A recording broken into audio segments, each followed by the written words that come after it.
Fernando. Ayan na naman. Aba! Ayan na. Nangangamoy! 1 million pesos!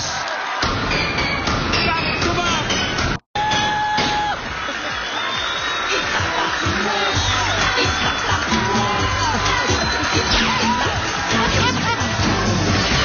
Congratulations, Fernando!